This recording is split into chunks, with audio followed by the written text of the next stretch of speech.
And all of a sudden, planet after planet started showing up. First, it was dozens, then hundreds, then thousands, and then millions and millions of other planets.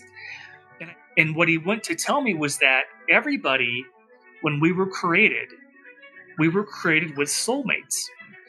But spirit guides help us plan our lifetimes before we come into our life, and they are with us throughout our entire life. So he told me that the people that were sitting at these tables were called orientation counselors, and it's called the Temple of Artemis, Artemis. And that building looks almost exactly like the orientation building. We all look at our own lifetimes, and we learn by having these life reviews. And that was something that I had a hard time because I was raised to believe that there is going to be a judgment. Well, what was going on was every video screen had a different episode of my life playing. One was a video of me as a little infant, another one, and on these scrolls, it looked like, have you ever seen like Egyptian papyrus paper? Yeah. It looked kind of like that. And he explained to me that all the major events of our lives are planned ahead of time.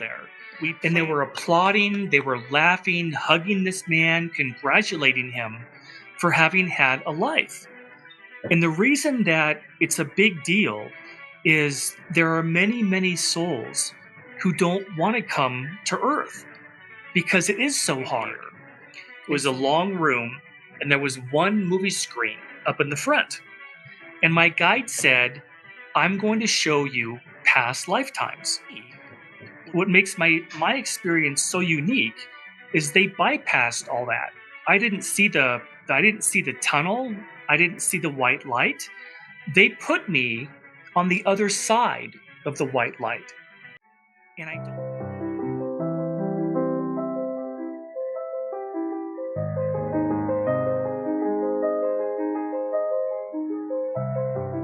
Hi, this is Akanksshaa. If you're new here, please subscribe to my channel. If you resonate with me, please like, comment, and share. Welcome to Multidimensional Soul Podcast and a Talk Show. We have with us today John J. Davis, who's had the most detailed and incredible NDE, and he now serves everyone with that experience. So, a very warm welcome, John, on Multidimensional Soul Podcast and Talk Show. It's an honor to have you here. Well, thank you so much. I'm so delighted to be here. I always love to share my experience. So thank you so much for inviting me on. Yeah. So, what was your life like before the NDE, and what led to your NDE? Can you just talk a little bit about that? Sure, yeah. My story happened back in 1987. I was 21, and how I was raised, my dad was very Catholic, and we used to go to church 3 or 4 times during the week and also on Sundays. So I was raised as a Catholic, and I had no experience of any kind about the other side, heaven, the afterlife, whatever people want to call it. I was just raised to believe that we were supposed to be afraid of God and to be afraid of being judged and all the things that is part of contemporary religion here in the United States. And I had no experience with any spirituality whatsoever. And what happened with me is after I had my NDE, all of that overlay of behavior about religion kind of went to the side, and I was able to replace it with spirituality and love and compassion and kindness. So it absolutely changed my entire worldview. Wow. Okay. And what was your experience like? How long were you clinically dead, and what Sure. did you see on the other side? Yeah, well, I will give you the whole. I'll start at the beginning and give you the whole rundown. And as we're going, if you have any questions, feel free to interrupt me. It doesn't bother me at all. Okay. How my story starts, it was with my dad. My dad won a sales contest. He was in sales, and he won these 2 mopeds, or what we call scooters now. And we used to ride these all over the neighborhood all the time. Well, one day I was out riding, and I had an accident, and I slammed into a tree. And the way that I landed, I tore the tendons off my right hand, and I had to go in to have surgery to reattach them. Well, I was only 21, and I had never really been in a hospital. I never had surgery before. I didn't know what to expect. So my mom drove me down to the hospital, and when we go into the operating room and they start to give me the anesthesia, I had a severe allergic reaction, and it stopped my heart. And I was actually gone for 7 minutes. And what happened in that 7-minute experience felt like 2 hours. I could not believe that I had seen everything that I saw in only 7 minutes. So I want to give your audience a little bit of a background.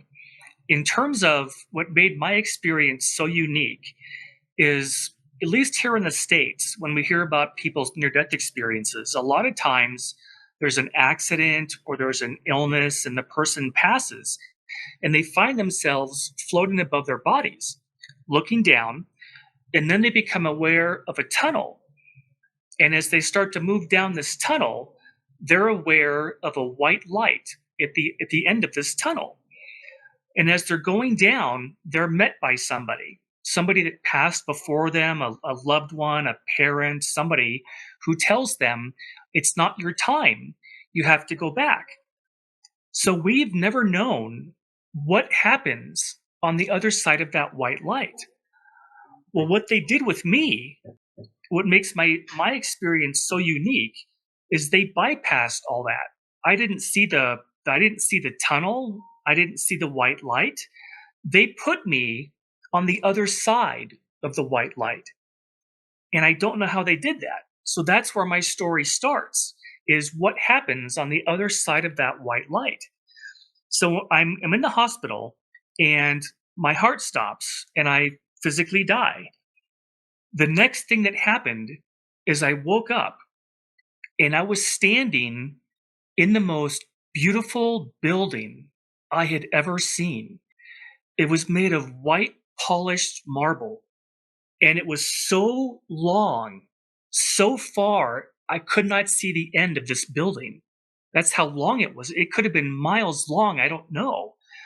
Off to my right were these 20 or 30 feet tall white marble columns, just like you would see in Greece or in Rome.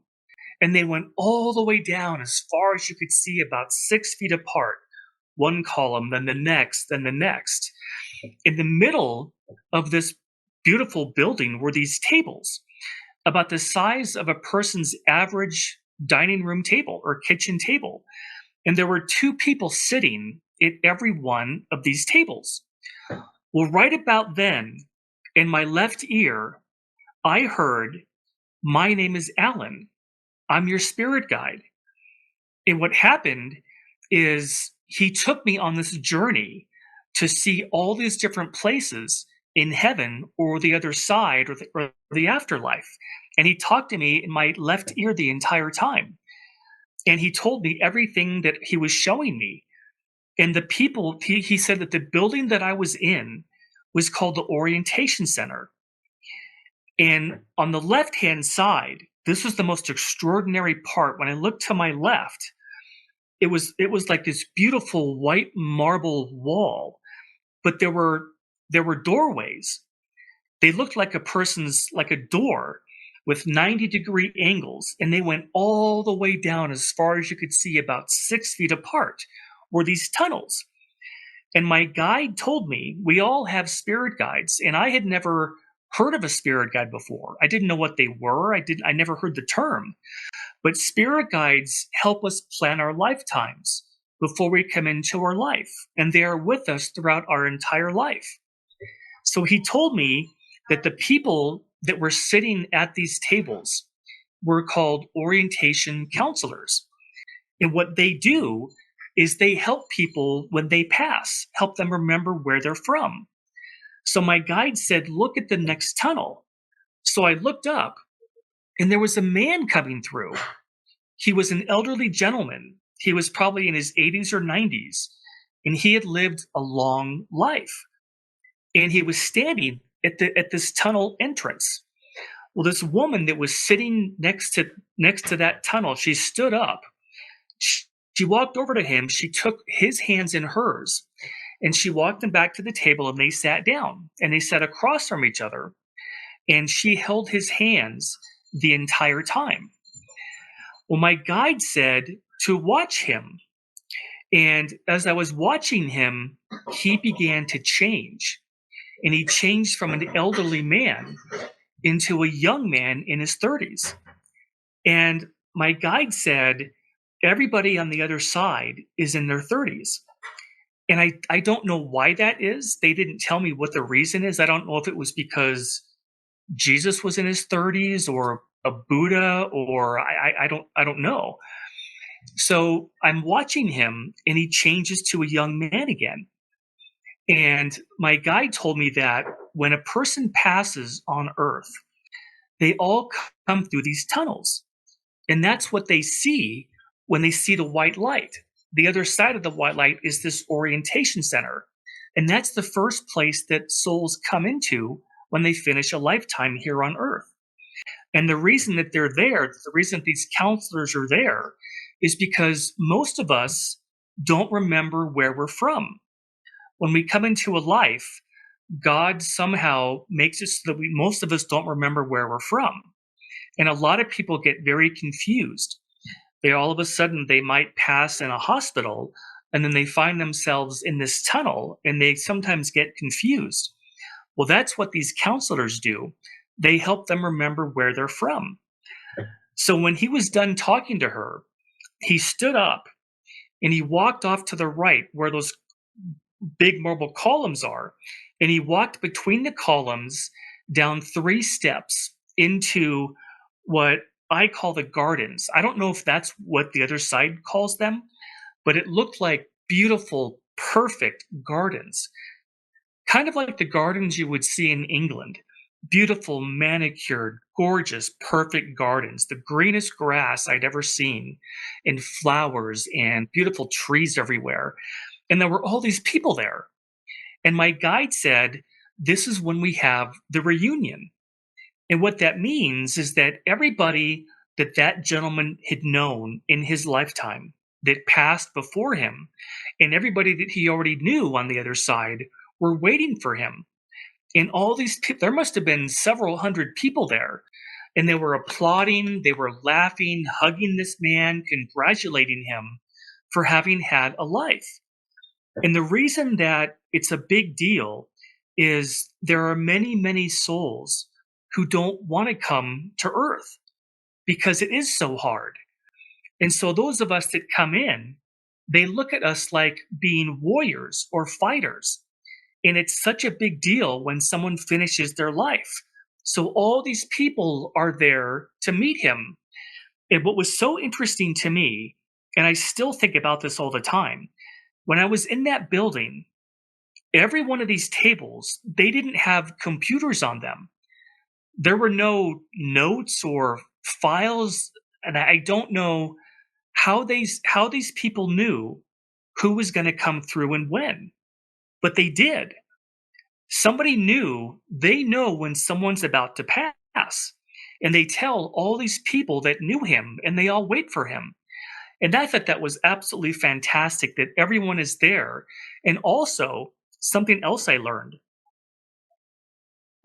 Any animals that we had also make the transition also.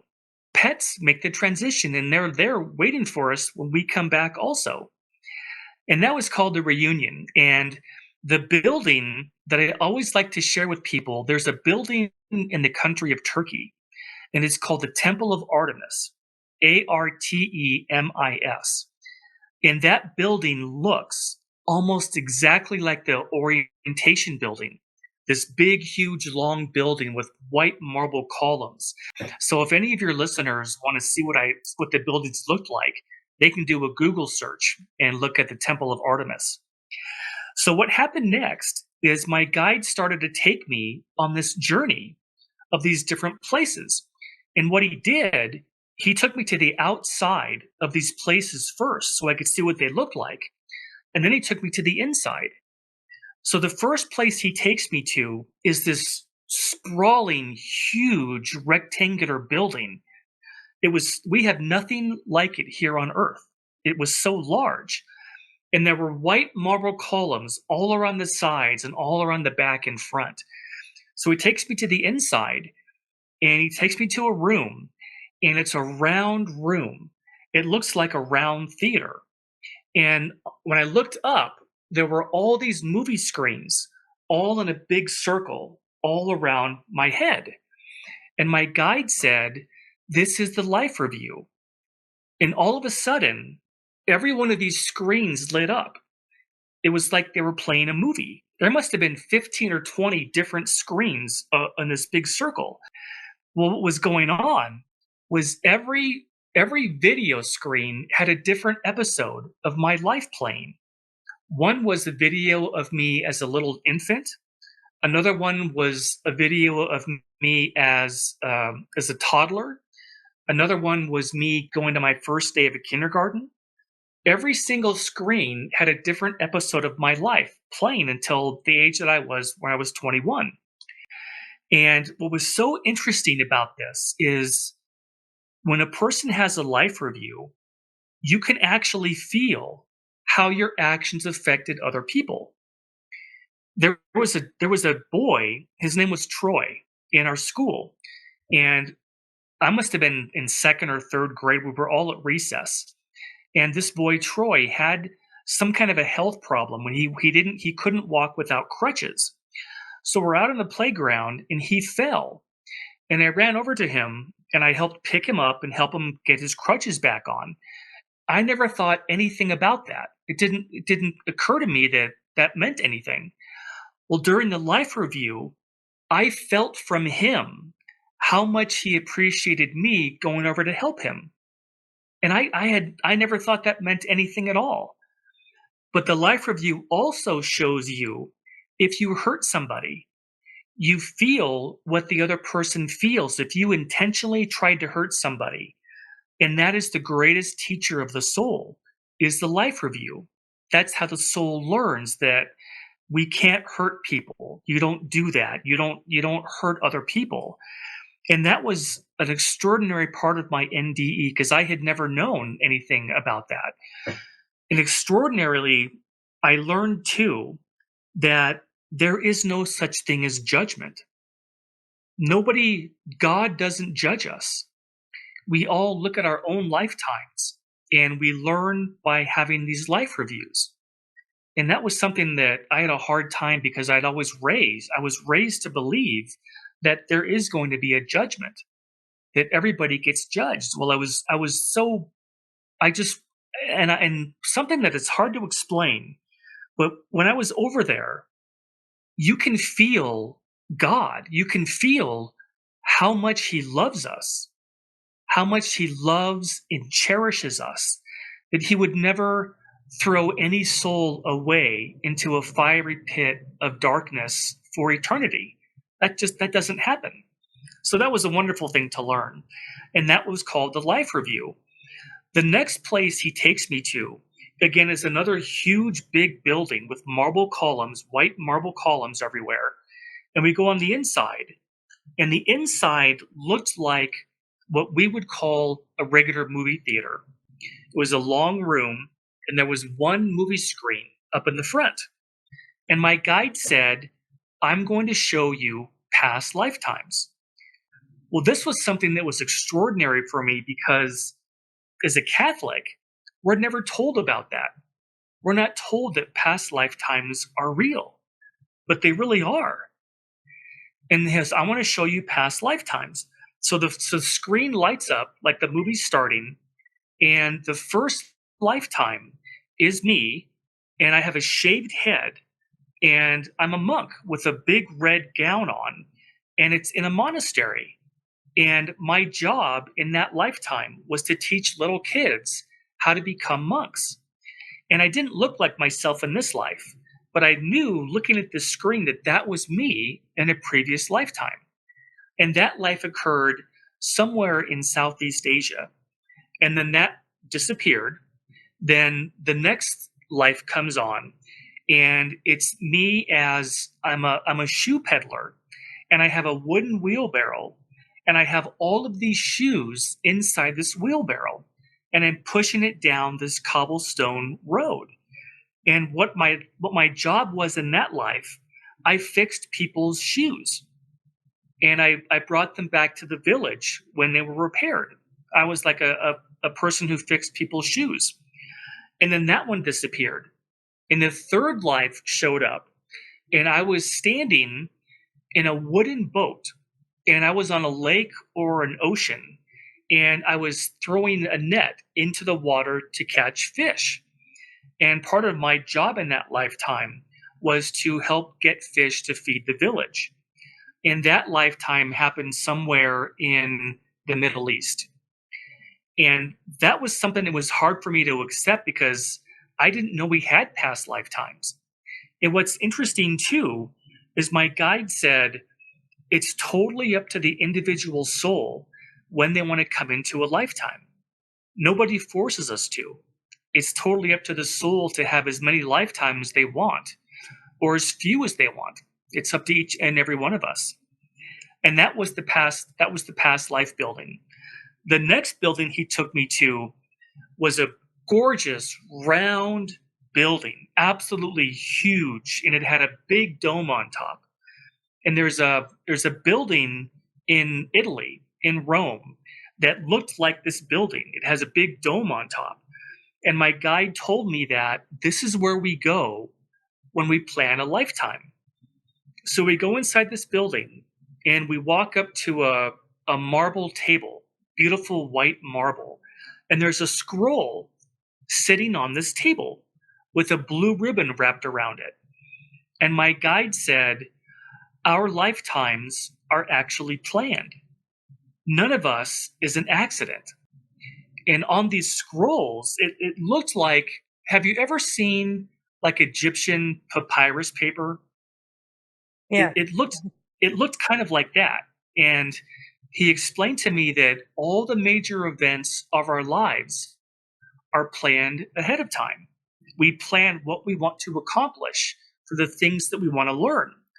And the best thing that I can explain how this works is it's like, at the end of every year, a lot of us will write out New Year's resolutions. That's kind of what this was like. We write down what country are we going to be born into? Who are our parents going to be? What language are we going to learn?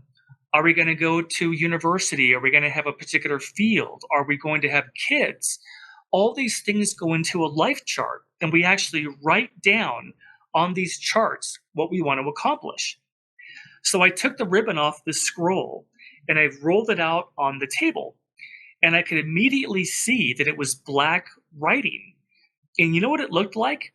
It looked like calligraphy, the kind of writing where you have that pen, you dip it in the ink well and write it. It looked like that. Well, when I tried to read it, it folded up again, and I wasn't able to read what I had written.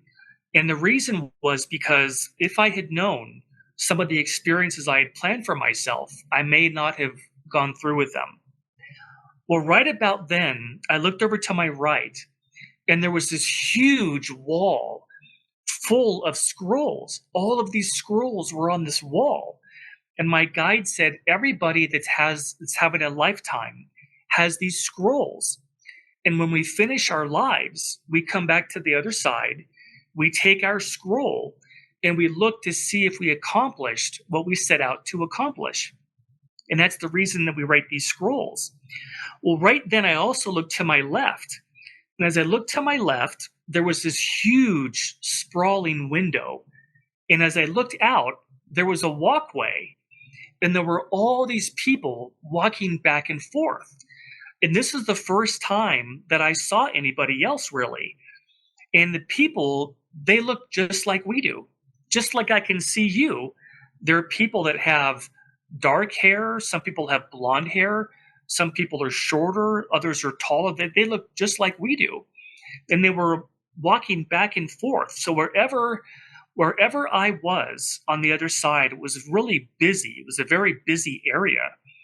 And on the other side of this walkway, I saw something that was absolutely beautiful.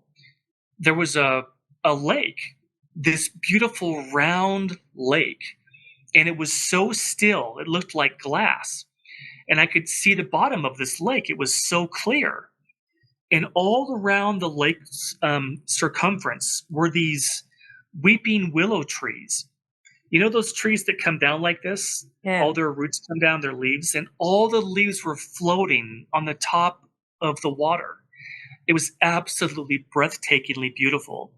And my guide said, everything here on earth is also on the other side, meaning oceans and lakes and rivers and mountains and all the things, he said, that you like to do here on earth, we can do on the other side. If you want to take classes or go to lectures or go to music festivals or ride bikes or just visit with family and friends, we can do all the things over there that we do here. And I just absolutely love that part. And that was, I forgot to mention something. Before we left the round building, he takes me into another area of this building, and it looked like a gigantic library, but all the books were the same color. It looked like Encyclopedia Britannicas, these big, huge books.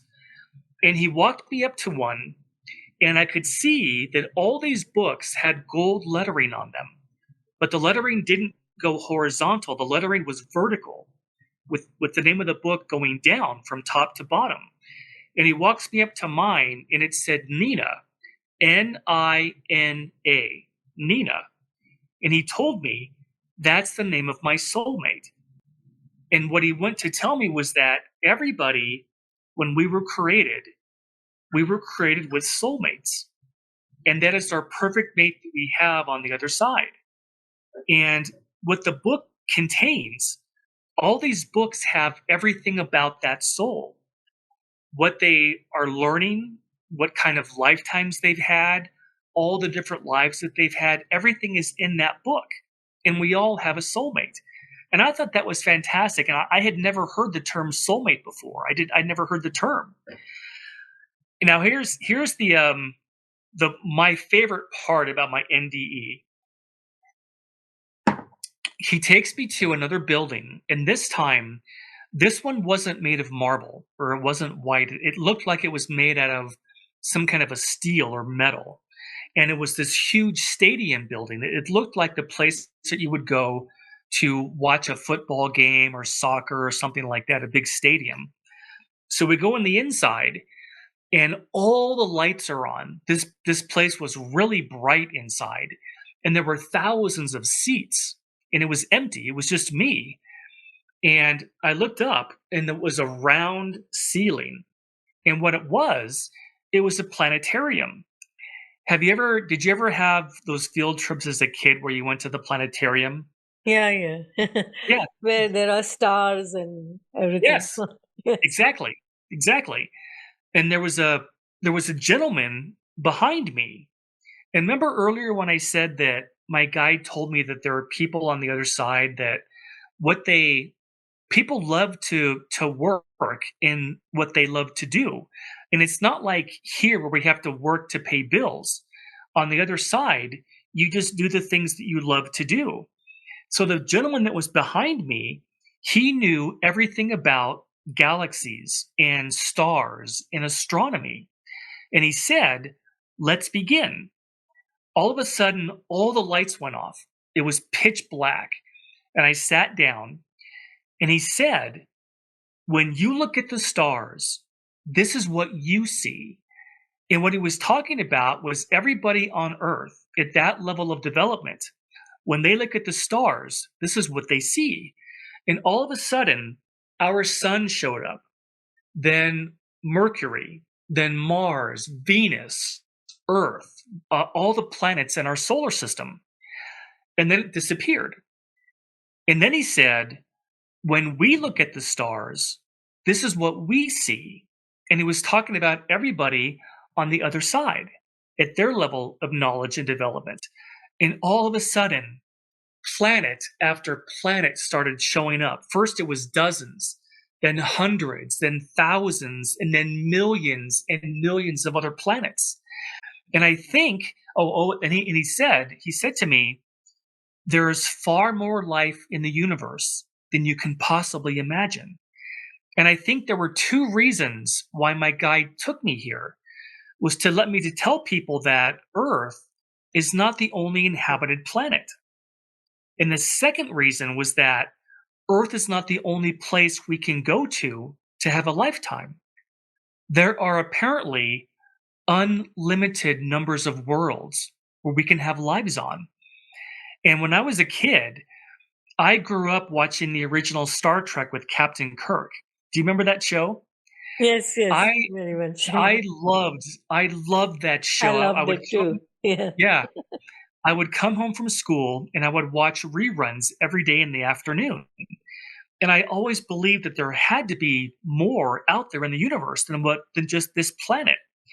And something I like to share with people, because I'm such an astronomy fan.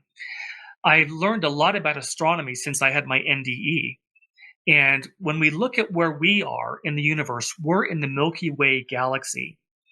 And they estimate that just the Milky Way alone has 100 billion planets in it and 400 billion stars.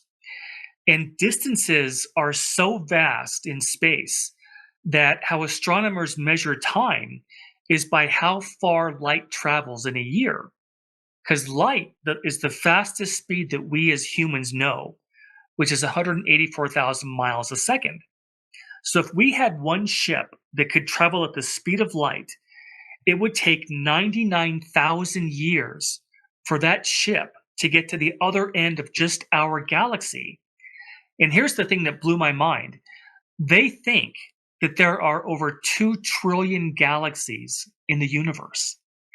And if every galaxy has 100 billion planets, can you imagine how many worlds are out there?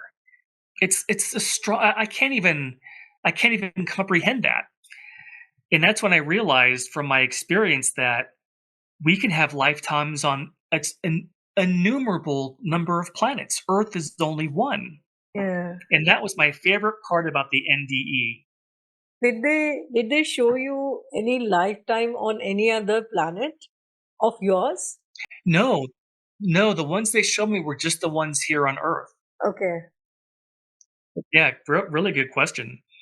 And so we finish up in the planetarium, and then he takes me to another building. And this one again was a really large, long building, but it didn't have any columns on the side. It had columns in the front. And you know what it looked like? Have you ever seen the Supreme Court building in Washington, D.C.?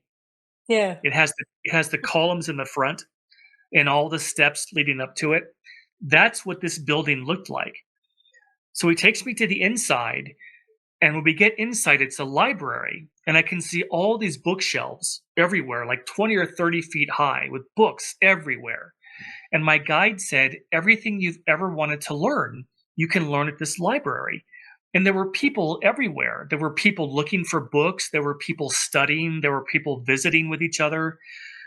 And he takes me over to the left-hand side of this library to these, what I would call our study rooms, what we would call study rooms.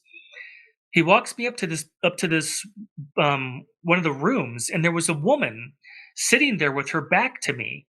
She had jet black hair, straight black hair that went down to her waist, and she was wearing kind of a purple kind of a gown or a robe of some kind, and she was watching a video screen.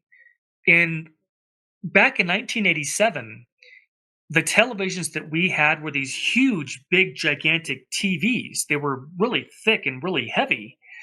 What she was watching was what we would call was a flat screen TV mounted on the wall. It Okay. was about 50 or 60 inches long. And I was like, I've never seen anything like this before. And my guide said, look at what she's watching. So I got closer and I thought she was watching a movie. And what it was Native American Indians on horseback fighting against the United States cavalry on horseback. And they were having this battle. And she was watching this battle. And I thought, oh, she's watching a movie. And my guide said she's actually watching history of an event that happened 200 years ago.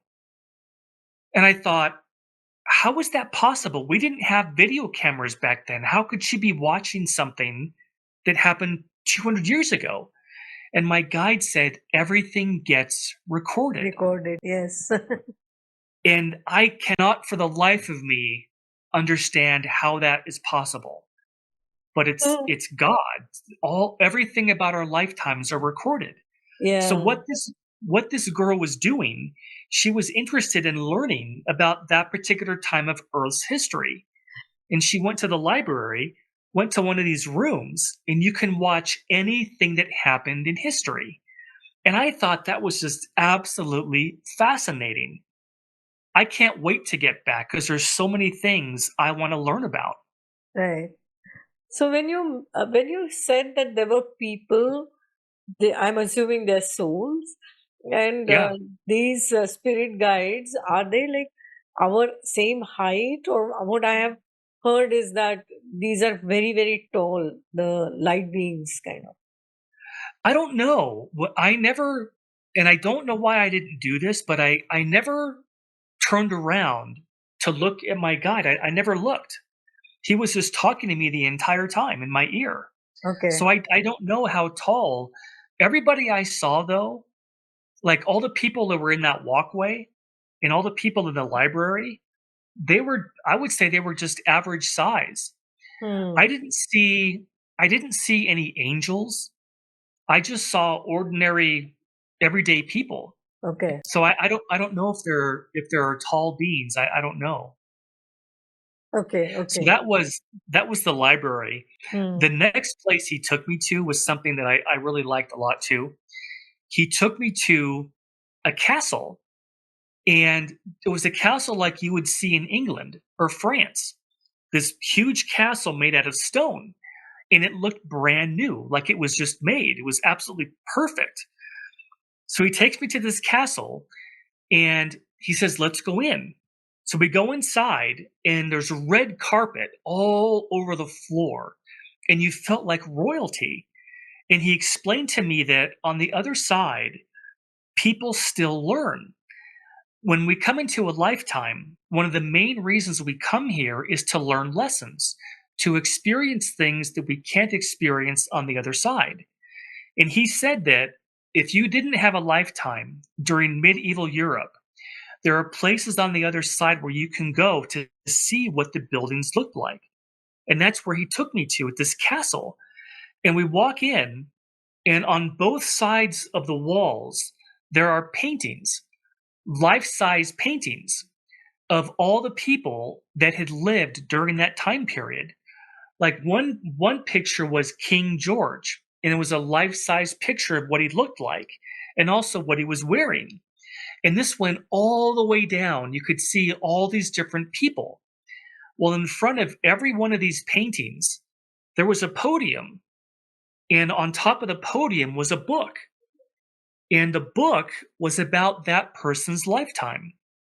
So if you were on the other side and you wanted to learn about life in medieval Europe, you could go to this castle. You could see what they lived in. You could go look at their paintings, see what they looked like.